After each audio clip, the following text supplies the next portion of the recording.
Hello, my favorite people. In this video, we're going to read a story from Encyclopedia Brown Shows the Way by Donald J. Sobol. So when I was in school, right, in elementary school, I love these books, right? This is book number 9. I hope to get the other books. So what these are is they're a bunch of short stories. And Encyclopedia Brown is a boy, but he's a pretty good detective. And he tries to solve the things that go on in the stories. So you'll see once we get going. So what I'm going to do is I'm going to read you the first one. And then if you would like to comment in Google Classroom or on my Facebook or whatever, what you think the solution to the mystery is, we'll see how close you are. And then when I record the next story, I will give you the solution to the story that I read today. Okay? So Encyclopedia Brown shows the way. Number 1, The Case of the Growling Dog. Crime was increasing everywhere in the United States except Idaville. No one, child or grown-up, got away with breaking the law in Idaville. Apart from catching crooks lickety-quick, Idaville was like most seaside towns its size. It had rich families and poor families, lovely beaches, 3 movie theaters, and 2 delicatessens. Okay, so a delicatessen, you might have heard of the word deli. Delicatessens were kind of like little restaurants. They'd have a counter where you could buy sandwiches.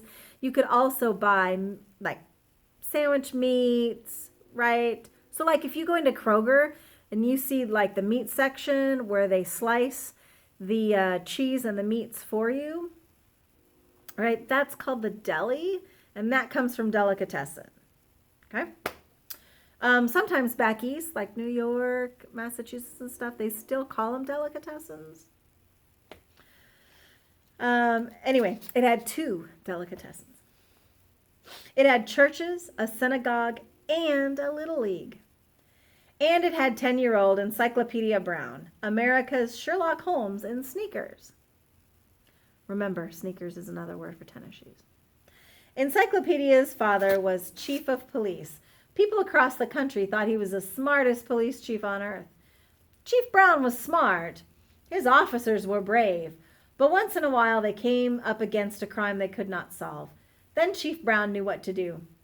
He went home. Over dinner he told Encyclopedia about the case. If Encyclopedia couldn't solve the mystery before he finished his first glass of milk, his mother would be disappointed. He was an only child. Chief Brown would have liked to see a statue of Encyclopedia placed outside the FBI building. He hated keeping his son's detective work a secret. But what good would it do to tell? Who would believe that the mastermind behind Idaville's wonderful police record could live happily on bubblegum and popcorn? So Chief Brown said nothing. Encyclopedia never breathed a word about the help he gave his father. He didn't want to seem different from the other 5th graders.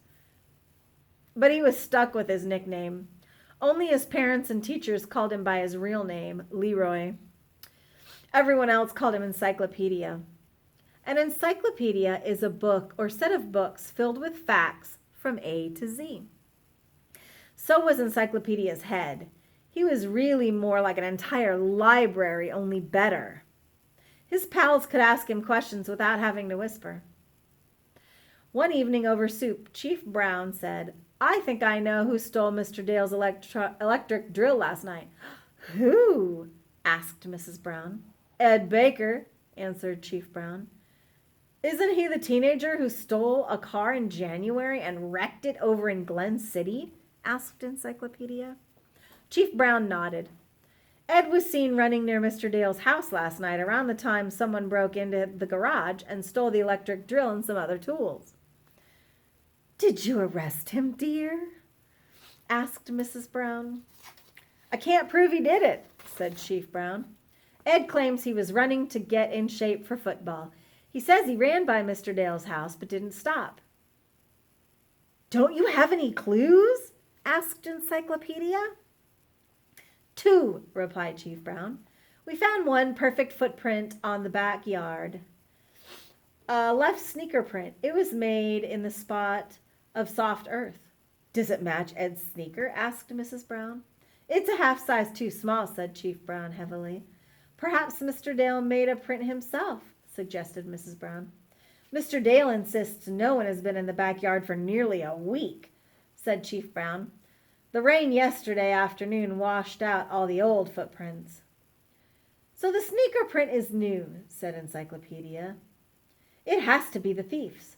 What's the second clue, Dad? A piece of a shirt, said Chief Brown. It got caught on the branches 6 inches above the ground.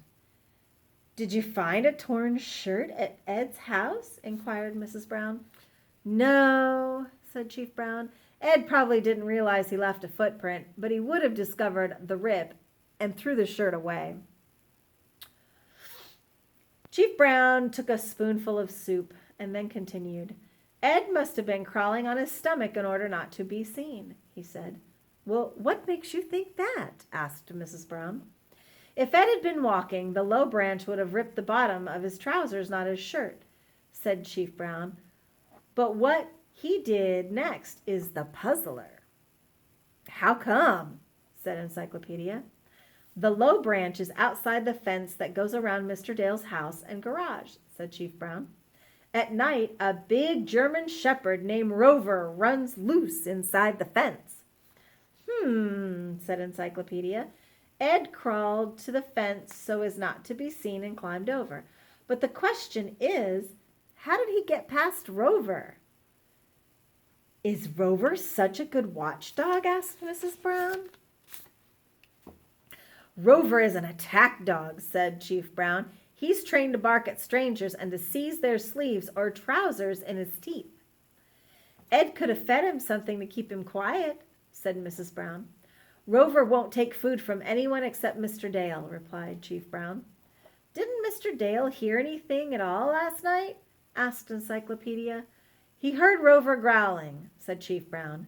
Since Rover is trained to bark at strangers, Mr. Dale thought the dog was chasing a frog or a rabbit. He didn't get out of bed to take a look. Perhaps Ed clubbed Rover and knocked him out, offered Mrs. Brown. Rover wasn't hurt, said Chief Brown. Well, not in the usual way. What do you mean, Dad? Inquired Encyclopedia. This morning, Mr. Dale found Rover curled up by the back door whimpering. Chief Brown said, The poor dog has been that way ever since.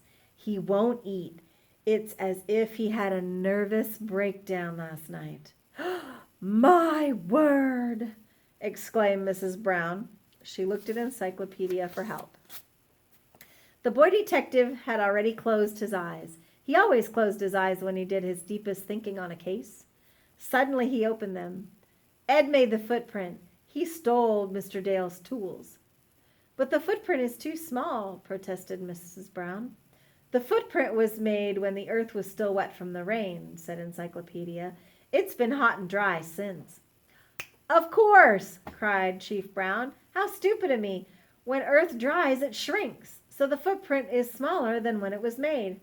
Oh, Leroy, said Mrs. Brown proudly. Then she gave a troubled frown. How did Ed get past Rover? The clue of the torn shirt tells us how, Mom, answered Encyclopedia. How? So that's the question. That's what I want you to try to figure out. How did Ed get past the dog? Right now, I don't have any idea. Right, I'm going to have to really think about it, and I hope you really think about it too.